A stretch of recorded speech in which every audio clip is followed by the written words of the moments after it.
জুলাই বিপ্লবকে স্বীকৃতি দিতে হবে। যারা জুলাই বিপ্লব মানবেন না তাদের জন্য ২৬ সালে কোনো নির্বাচন নাই। ২৬-এর নির্বাচন দেখতে হলে আগে জুলাই বিপ্লবের স্বীকৃতি লাগবে। আর জুলাই বিপ্লবের স্বীকৃতি দিতে হলে জুলাই সনদের আইনি ভিত্তি দিতেই হবে। এই আইনি ভিত্তি ছাড়া কোনো নির্বাচন অনুষ্ঠান হওয়ার কোনো সম্ভাবনা নেই। এদেশের মুক্তিকামী মানুষের কথা একটাই, জাতীয় সংসদ নির্বাচনের আগে গণভোট অনুষ্ঠিত হতে হবে। গণভোটের ব্যাপারে সকল দল একমত, তাহলে তারিখ নিয়ে এই বায়নাবাজি কেন?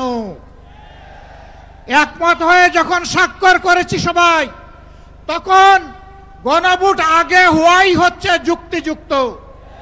এর মধ্য দিয়ে আইনি ভিত্তির পাটাতন তৈরি হবে ইনশাআল্লাহ, এবং এর ভিত্তিতেই আগামী জাতীয় সংসদের নির্বাচন অনুষ্ঠিত হবে। ওই নির্বাচন যখন অনুষ্ঠিত হবে তখন আর কোনো সংশয় সন্দেহ থাকবে না। আমরা চাই আগামী ফেব্রুয়ারিতে রোজার আগেই জাতীয় সংসদ নির্বাচন অনুষ্ঠিত হোক।